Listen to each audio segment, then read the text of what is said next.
আজ আমরা দেখব মডাল ভার্ব উইলের ব্যবহার। আগের ভিডিওতে প্রথম 4টে ব্যবহার দেখেছি, আজকে ভিডিওতে এই 4টে ব্যবহার দেখব। উইল দিয়ে তো জানো নিশ্চয়ই যে উইল বা মডাল ভার্ব দিয়ে আমরা সহজেই সেন্টেন্স বানাতে পারি। তাহলে আগের ভিডিওতে 4টে ব্যবহার দেখেছিলাম কি, যে অ্যাফার্মেটিভের ক্ষেত্রে সাবজেক্ট উইল, তারপর V1, তারপর অবজেক্ট বসে, তাই তো। তাহলে আজকে দেখো বাকি 4টে। আগের দিন দেখেছিলাম ফিউচার অ্যাকশন, ভবিষ্যতের কাজ, প্রমিস প্রতিশ্রুতি, decision at the moment, speaking কথা বলার মুহূর্তে সিদ্ধান্ত নেওয়া, আর প্রেডিকশন পূর্বাভাস বা ধারণা। আজকে রিকোয়েস্ট অনুরোধ দেখব, অফার প্রস্তাব দেওয়া, আর উইলিংনেস ইচ্ছা বা আগ্রহ, আর রিফিউজাল অস্বীকৃতি বা রাজি না হওয়া। তাহলে দেখো রিকোয়েস্ট বা অনুরোধ, যখন কোনো ব্যক্তিকে আমরা বিনীতভাবে অনুরোধ করি বা কাজ করতে বলি, তখন আমরা এই রিকোয়েস্ট বা মডাল ভার্ব উইল দিয়ে বাক্য তৈরি করি। যেমন যে তুমি কাউকে হয়তো বলছো যে যে তোমার কলমটা একটু ধার দেবে, বা তুমি আমাকে 200 টাকা ধার দিতে পারবে, বা অন্য কিছু যে তুমি বিনীতভাবে অনুরোধ করছো যে তার থেকে নেওয়ার জন্য, তখন আমরা এই রিকোয়েস্ট অনুরোধ করি। বা তুমি জানলাটা বন্ধ করে দেবে, বা তুমি আমার এই ব্যাগগুলো একটু বহন বা তুলে দেবে, এইরকমভাবে আমরা অনুরোধ করে থাকি। তাহলে দেখো 5 রিকোয়েস্ট কীরকম হয়।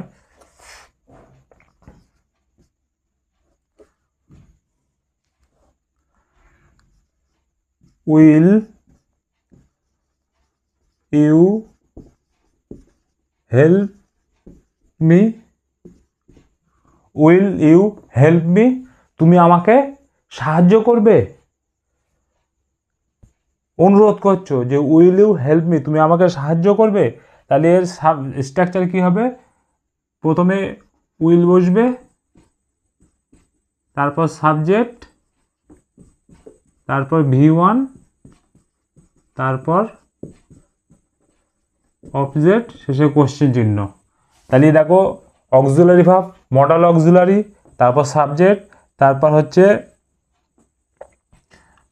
V1, তারপর হচ্ছে মি অবজেক্ট। বা দেখো উইল ইউ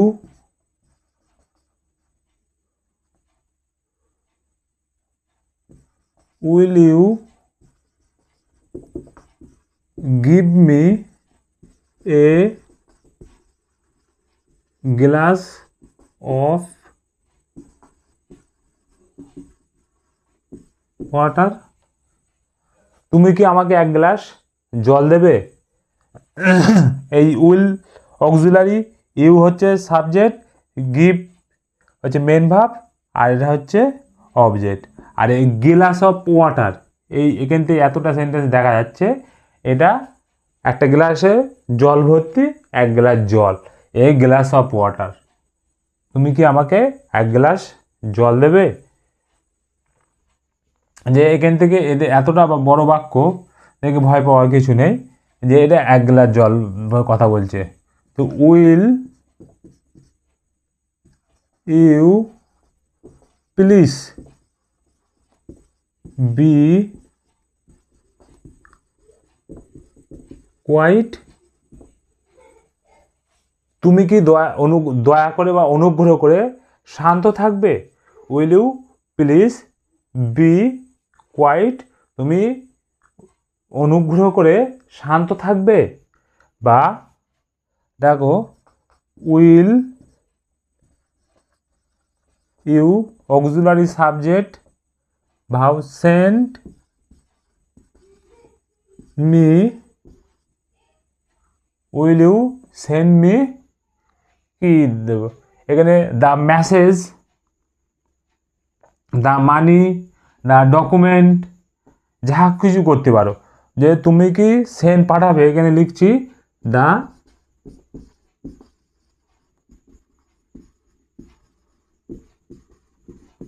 ডকুমেন্টস, তুমি কি আমাকে ডকুমেন্টগুলোকে পাঠাবে, বা তুমি আমাকে মেসেজটি পাঠাবে, বা তুমি আমাকে টাকাটি পাঠাবে।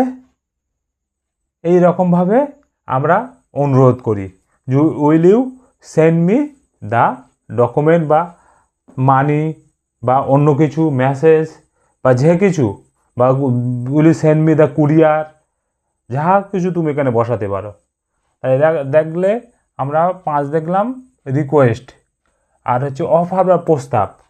যখন আমরা কাউকে সাহায্য করার প্রস্তাব বা কোনো কাজ করার প্রস্তাব বা স্বেচ্ছায় কোনো কিছু করার ইচ্ছা প্রকাশ করি, তখন আমরা এই অফার দিয়ে উইল ব্যবহার করি, modal verb.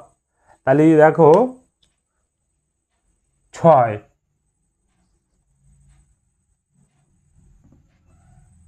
I will make, I subject, will auxiliary, make তৈরি করা, V1 a cup of tea for you, a cup of tea মানে 1 কাপ চা। I will make a cup of tea for you, আমি তোমার জন্য 1 cup চা বানাবো। তার মানে এখানে তুমি হচ্ছে নিজের থেকে প্রস্তাব দিচ্ছে যে আমি কি তোমার জন্য 1 কাপ চা বানাবো, যে তুমি নিজের থেকেই কাউকে বলছো, আমি কি তোমার জন্য জিজ্ঞাসা করছো না, প্রস্তাব দিচ্ছ যে আমি কি তোমার জন্য 1 কাপ চা বানাবো। I will make a cup of tea for you, আমি কি তোমার জন্য 1 কাপ চা বানাবো। বা দেখো এটা গেল নিজের থেকে বলছি, এবার জানতে চাও, তুমি জানতে চাইছো যে তুমি কিছু নেবে কিনা, তাহলে will I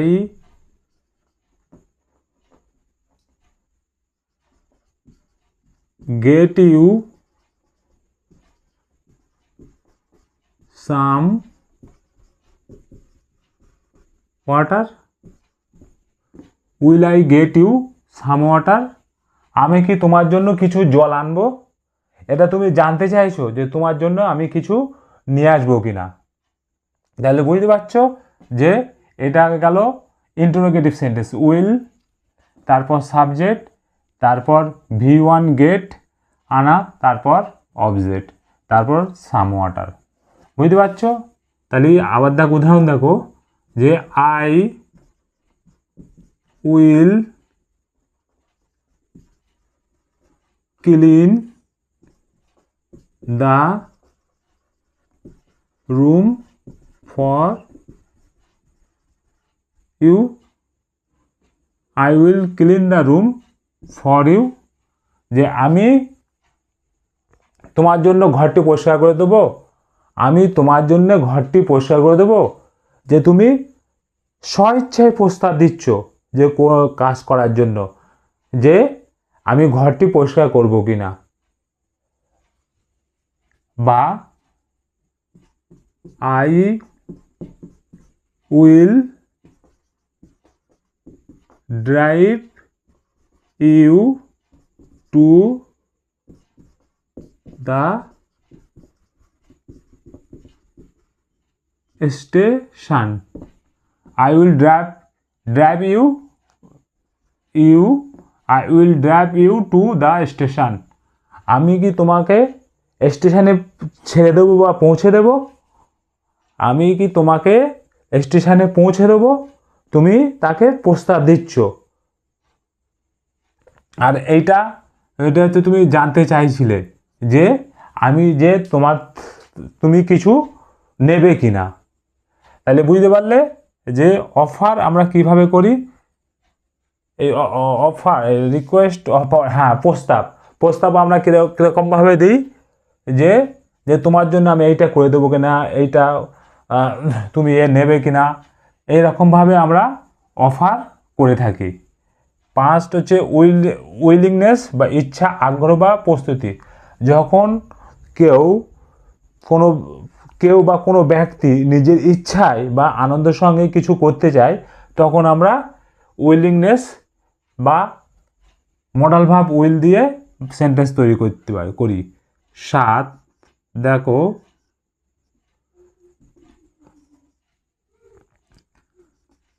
she will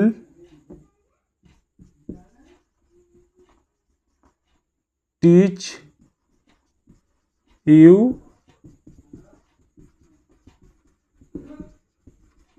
English. She will teach you English. সে তোমাকে ইংরেজি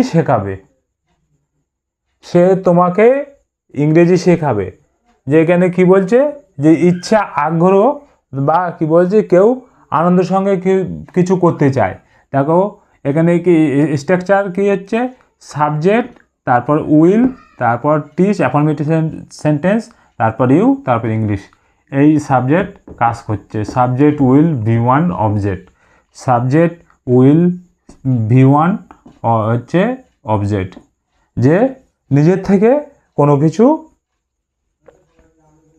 আনন্দের সঙ্গে করতে হবে। She will teach you English.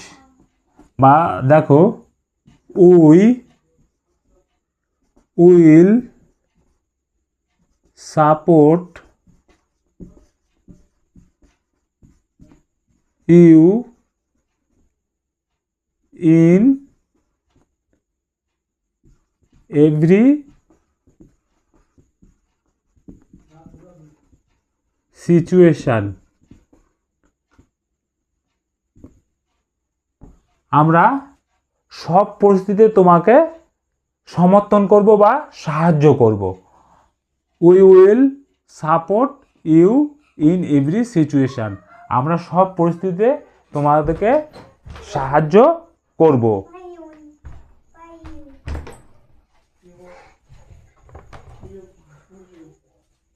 তার মানে এটা বুঝতে পারলে যে আমরা সব পরিস্থিতিতে তোমাকে সাহায্য করব।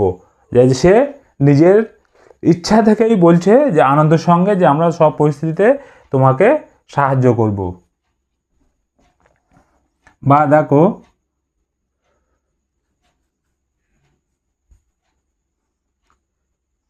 she will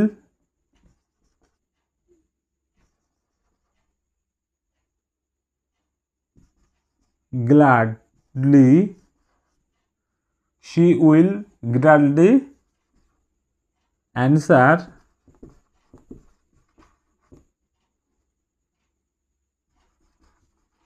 your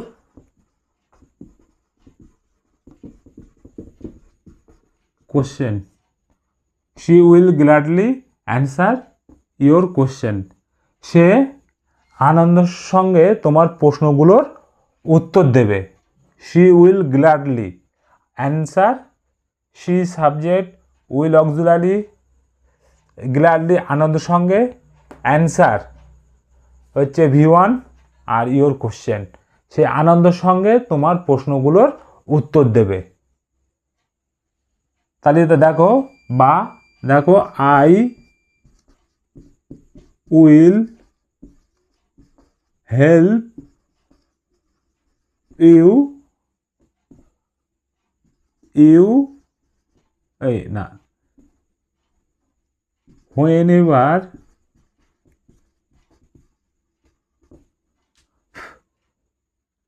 whenever you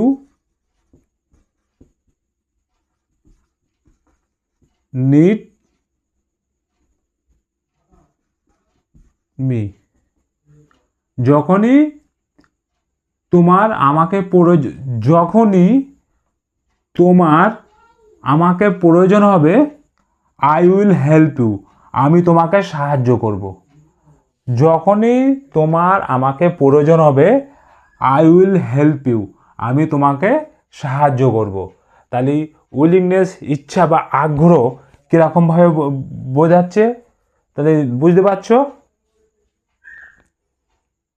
আবার দেখো, রিফিউজাল বা অস্বীকৃতি বা রাজি না হওয়া। যখন কোনো ব্যক্তি বা কোনো জিনিস কোনো কাজ করতে রাজি না হয়, তখন আমরা উইল নট ব্যবহার করি। উইল নট শুধু ভবিষ্যতে করবে না বোঝায় না, এটা রাজি নয়, করতে চায় না, করছে না, এরকম মানে হয়। শুধু ভবিষ্যতে করবে না এটা হয় না। তাহলে দেখো,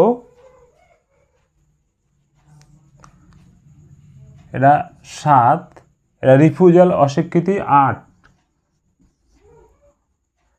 দেখো, হি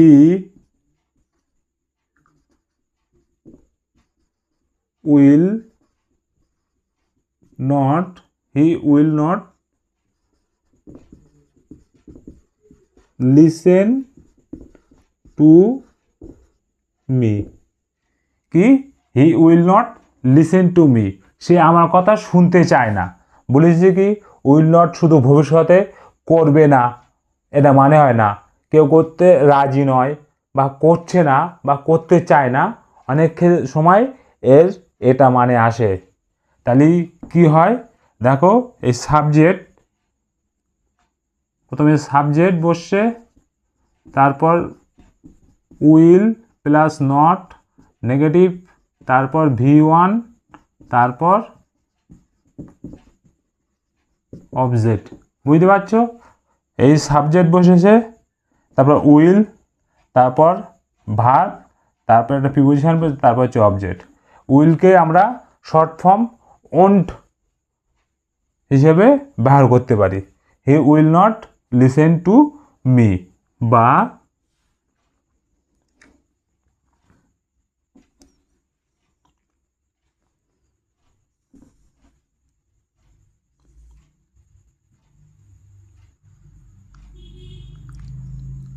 হি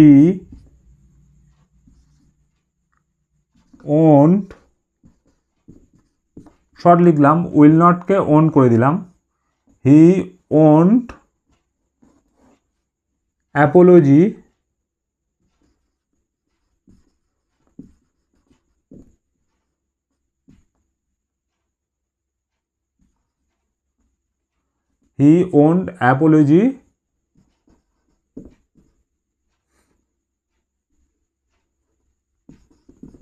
for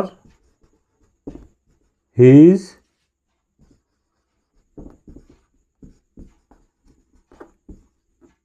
mistake. He won't apology for his mistake. কি বলছে? সে তার ভুলের জন্য ক্ষমা চাইতে চায় না। সে তার ভুলের জন্য ক্ষমা চাইতে চায় না।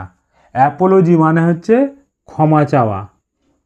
যে he won't apology for his mistake, say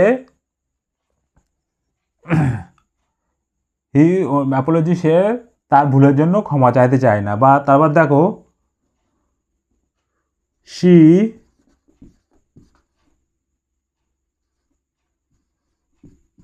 won't, এই উইল নটের শর্ট ফর্ম এইভাবে won't come with us. She won't come with us, সে আমাদের সঙ্গে আসতে চায় না। তার মানে সে রাজি হচ্ছে না, বা রিফিউজাল অস্বীকৃতি, রাজি হচ্ছে না বা অস্বীকৃতি বা করছে, সে আমাদের সঙ্গে আসতে চায় না। বা দেখো, এটা গেল কোনো জিনিস। এবার বস্তুর ক্ষেত্রে দেখো, যে the computer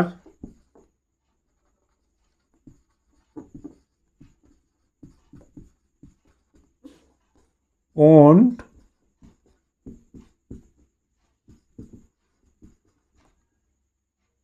turn on, the computer won't turn on. কি কম্পিউটারটি চালু হচ্ছে না।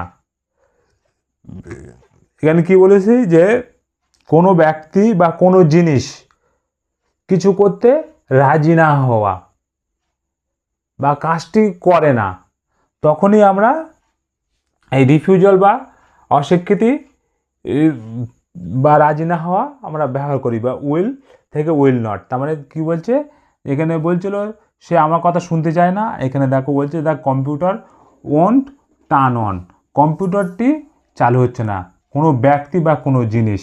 বলছে বাবা দেখো দ্য বেবি